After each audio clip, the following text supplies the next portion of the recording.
The legend of the Mountain of Gold in Papua New Guinea's Enga province, Porgera. This legend, shared by Chris Markakepa, recounts the origins of the Mountain of Gold. A long time ago, a married couple and their 2 children lived at Yarik. The couple tended their garden at Suyan.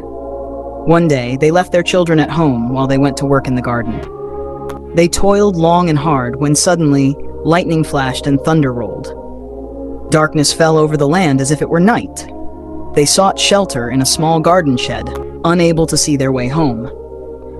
Back at their house, the children were visited by a tall and handsome red-skinned man who brought roasted pork and couscous. When he learned that their parents were still in the garden, he offered to keep them company until their return. The children went to sleep, unaware that the man was actually a snake in disguise. As they slept, the snake coiled around the children to keep them warm. The children, deep in sleep, never realized what was happening. The snake, with its head sticking out all night, battled with the spirit of the children's mother, which was present in the house.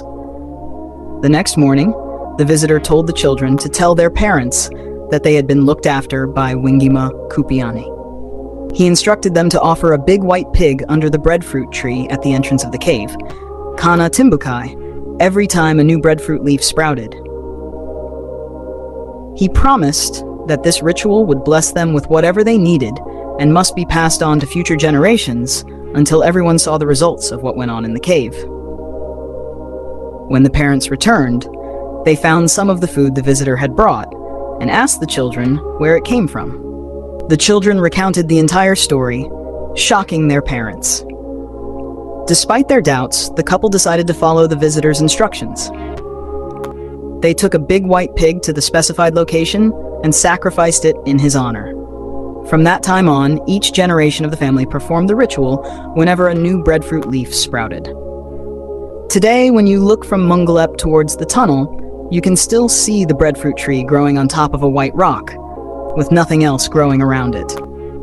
The local people believe that all the gold found on the hills is the waste created by the handsome man who visited the children at Yarik village. My comrades, the time will come when you will cease digging out the precious stones, gold, in the mountains. When that time comes, we will see no more gold, because the practice of offering white pigs to the man who lived in the cave has stopped. And here's a picture of the real-life Mountain of Gold in the Porgera Valley of Enga province known as Mount Wingima.